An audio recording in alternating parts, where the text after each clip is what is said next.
The email popped up as I finalized the closing documents for a major healthcare tech merger. It was December 20th, and the Boston skyline shimmered in the early dusk outside my office windows. Ava, sweetheart, about Christmas this year, with your sister Julia bringing her new fiancé, he's a state senator, you know. We just think it might be best if you sat this one out. You understand, right? Love, Mom. I stared at the message. Then I let out a short, humorless laugh. 18 years later, and nothing had changed. Despite everything I'd built, they still saw me as the family misfit.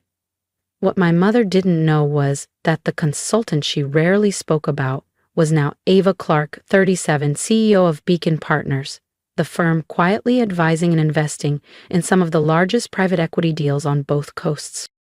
My assistant Leah buzzed through on the intercom. The board of Wellspire Health is ready for your call. Thanks, Leah, I said, adjusting the cuffs of my ivory blouse. My family still assumed I wore bargain outfits and scraped by, and honestly, I preferred it that way.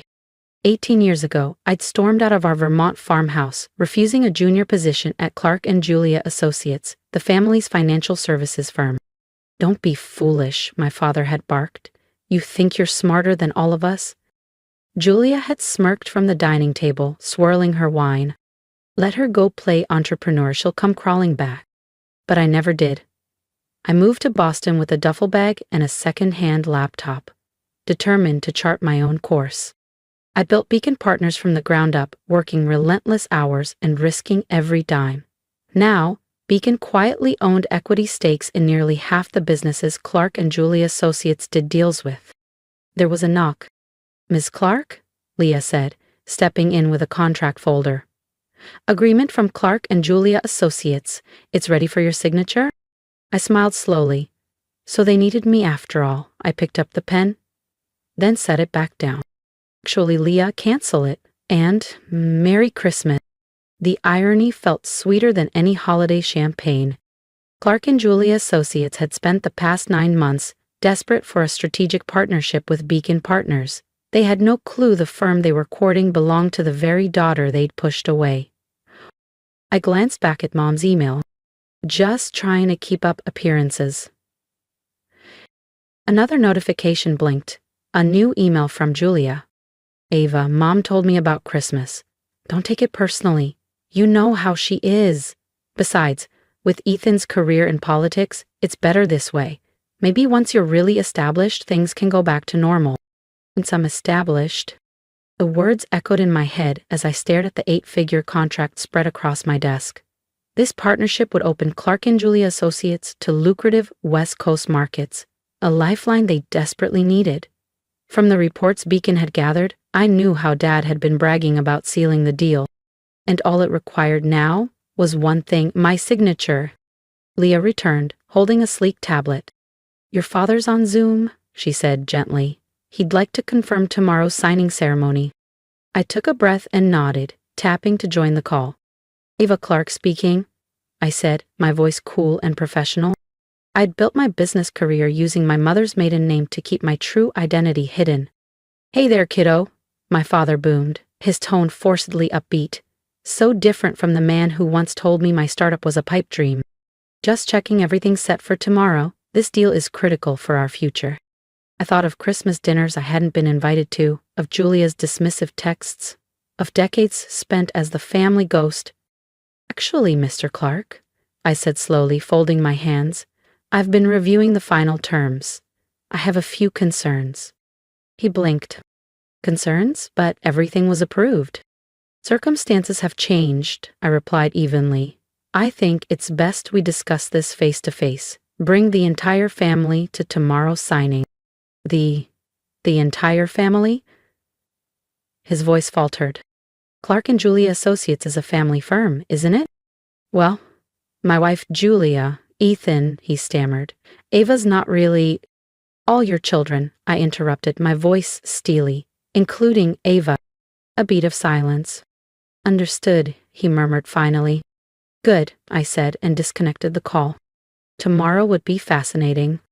I leaned back in my chair, gazing out over the glittering Boston skyline. Tomorrow, my family would stride into Beacon Partners' offices, expecting to meet an anonymous CEO wielding quiet power. Instead, they'd stand face to face with a daughter they'd dismissed and left behind. Leah appeared in the doorway again. "Shall I prep the main conference room for tomorrow's event?" "Yes," I said, my fingers tracing the bold letters on the contract. "And Leah, have the photographers ready. I want every single reaction captured." That night, I stayed late mapping out every detail. Tomorrow wasn't just a business deal. It was the reckoning I'd been waiting for. Christmas would never look the same again. By 5:30, I was already back at my desk. The 42nd floor conference room sparkled, the scent of fresh white peonies mingling with the polish on the sleek walnut table. The panoramic windows overlooked the icy sweep of Boston Harbor. Leah appeared at my side, composed as ever. "Your family just arrived," she murmured. "Shall I bring them up?" I glanced at my reflection in the glass wall. Gone were the simple cardigans and practical flats they remembered. Today, I wore a tailored charcoal Max Mara suit, navy Louboutin heels, and my grandmother's vintage Patek Philippe watch. The final gift from the woman who always believed in me. "Let them wait," I said, smoothing my jacket. "I'll make an entrance." 20 minutes later, I stood inside my private elevator, watching the floor numbers tick upward. My phone vibrated. Another email from my mother. "Ava, where are you? Your father says this meeting is crucial. Don't embarrass us." I smirked and slipped the phone back into my pocket. Through the glass walls, I could see them all gathered inside the conference room. Dad pacing in his navy suit, Mom fussing with Julia's hair, Ethan rehearsing a politician's smile, and the senators on the board flipping through the documents, oblivious to the bombshell awaiting them. I gave Leah a nod. She pushed open the double doors. "Ladies and gentlemen," she announced, "Miss Ava Clark, CEO of Beacon Partners." The room fell silent, electricity crackling in the air. My heels struck the marble as I stepped in. My mother's hand trembled. Her espresso cup toppled over, spilling across the table's glossy surface. My father's face blanched, flickering between fury and shock. But it was Julia's stunned expression I'd remember most, her confident posture dissolving into wide-eyed disbelief. "Good morning, everyone," I said, my voice calm as glass. "Shall we get started?" "This is ridiculous," my father sputtered. You're just a consultant, aren't you?" I lifted a sleek navy folder and flipped it open. "Because, according to these documents, I'm the CEO of the firm you've been courting, Beacon Partners." The senator sat up, leaning forward. "I'm sorry," one said carefully. "What exactly is happening here?" "Oh," I said, glancing at Ethan with an innocent smile. "I'd have explained it properly at Christmas dinner. But, funny thing, I wasn't invited. Something about preserving appearances." My mother opened her mouth. "Ava, sweetheart, there's been a huge misunderstanding." "Has there?" I interrupted, my tone sharp as ice. I tapped a button on the console. The wall screen flared to life. "Let's take a look, shall we? Here's your email, Mom, asking me to skip Christmas. Here's Julia implying my career was just a hobby. And here," I clicked again, "is Dad, begging for this partnership, completely unaware that the CEO he's been negotiating with is his invisible daughter." "And trust me," I said, glancing around the stunned room, "this story's only getting started." If you're as curious as they are about what happens next, make sure you subscribe to the channel.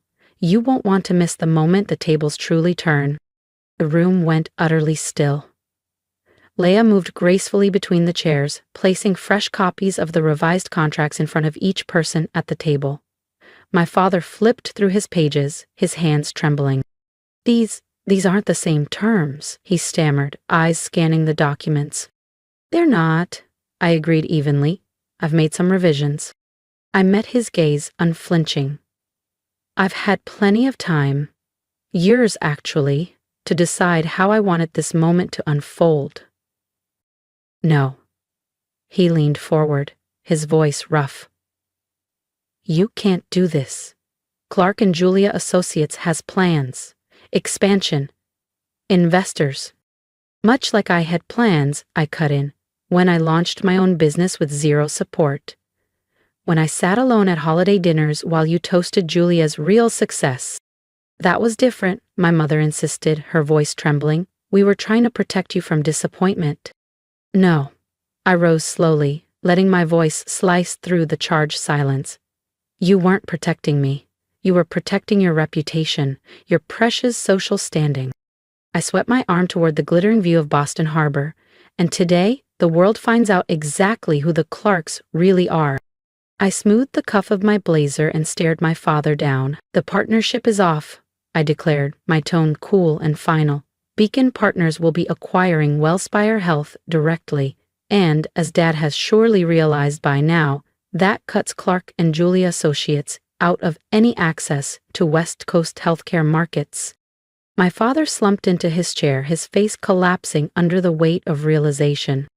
Without Beacon's capital or strategic alliance, Clark and Julia Associates would remain a small regional player, trapped in the past and left out of the modern economy. You can't do this, he whispered.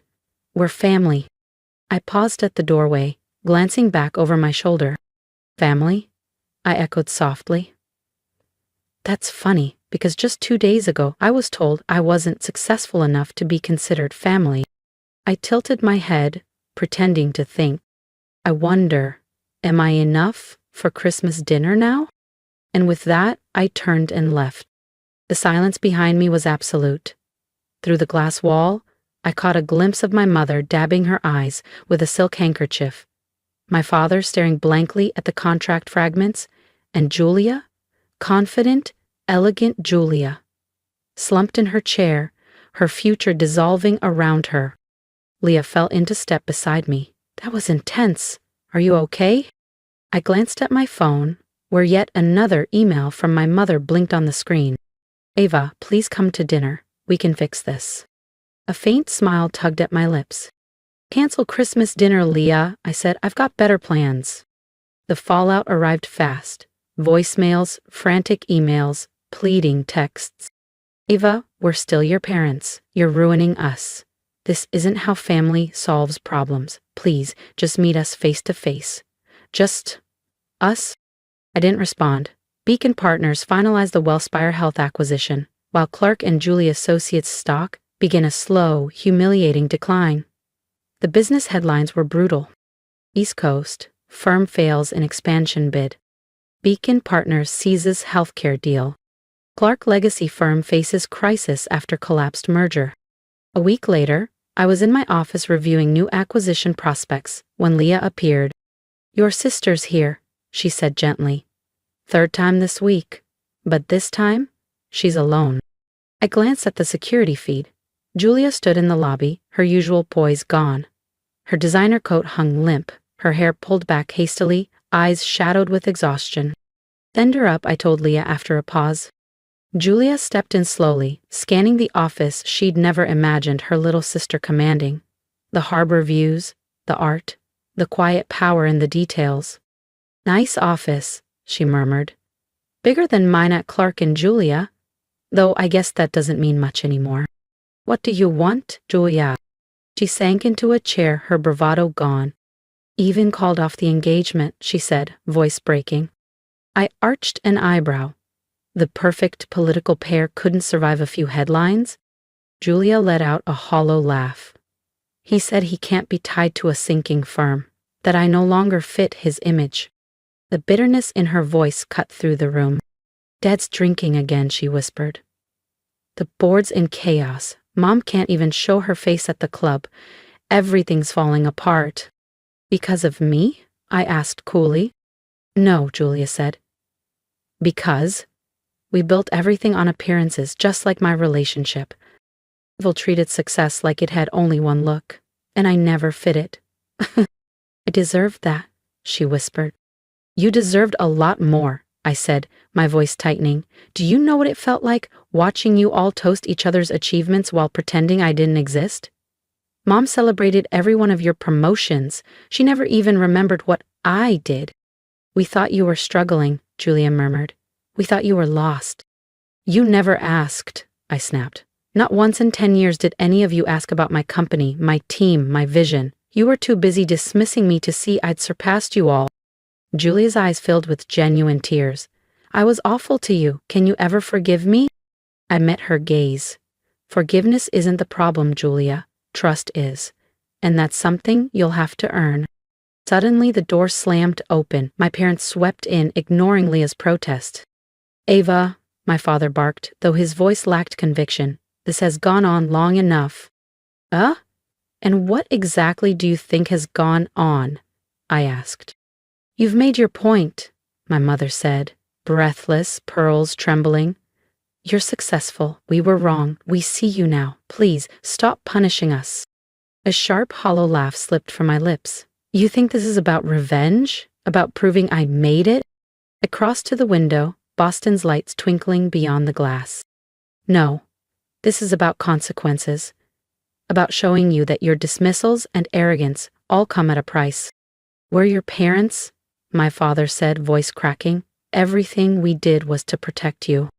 No, I said. Everything you did was to protect yourselves, your image. I spun my tablet around, showing headlines. Beacon Partners seizes major healthcare market. Clerk family firm on brink of collapse. Political engagement ends amid scandal. Well, I said coolly, congratulations, your precious image, it's shattered. My father swallowed. What do you want from us? What I wanted was your belief in me when I built Beacon. Your respect when I succeeded. To be treated like family. Not like your family's mistake. But now, I don't want anything. My mother wept quietly. I felt nothing. I'd seen those tears before. When I chose engineering over finance, when I declined the family firm, when I refused to live by their rules. Please, Ava, my mother whispered. It's almost Christmas. Ah, yes, I said. The Christmas dinner where I was too much of a disappointment to attend. Do you still care about appearances now that Julia's perfect fiancé walked away? My father stepped closer. Just tell us. Board seats, equity, a public apology. Name it. You still don't get it, I said. I don't want what you have. Beacon Partners is worth 10 times Clark and Julia Associates ever was. What I wanted was a family who valued me, for who I am, not what I could do for your image. I pressed the intercom. Leah, please, show them out and update the security list. Ava, please, my mother pleaded. We can fix this. No, Mom, I said quietly. You can't. You don't fix a decade of erasure with a desperate apology. As the door shut, silence washed over me. The city lights sparkled outside. Then my phone buzzed. Heard what went down? Your grandfather would be proud. Christmas dinner at my place this year. Margaret? A gentle smile spread across my face. Sometimes family isn't blood. It's the people who see your worth when no one else does. The next day, I assembled my team. We were launching our biggest move yet. Acquiring 3 mid-tier firms in New England. Clark and Julia Associates wasn't on the list.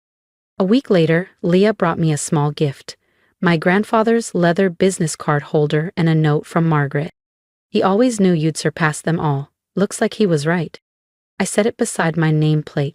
A quiet reminder that true success comes from those who believe in you during the climb, not just after you've arrived. My family wanted an image. They got one, but not the one they expected. As for me, I earned mine. Respected, fulfilled, and free. So when someone asked if I missed my family, I simply smiled and said, I've got a company to run. Because that's worth more than any seat at their table. If you've ever felt underestimated, dismissed, or unseen, this story is yours too. I didn't build my life to prove them wrong. I built it to prove to myself that my quiet fire was real. And remember, you don't need their table. Build your own. One day, they'll wish they had a seat. If my story resonates, stand with me. Drop me a comment, share your triumphs, your scars, or simply say, I see you. We deserve respect for who we are, not who others expect us to be. Remember, build your own table. That's where true power and freedom begins.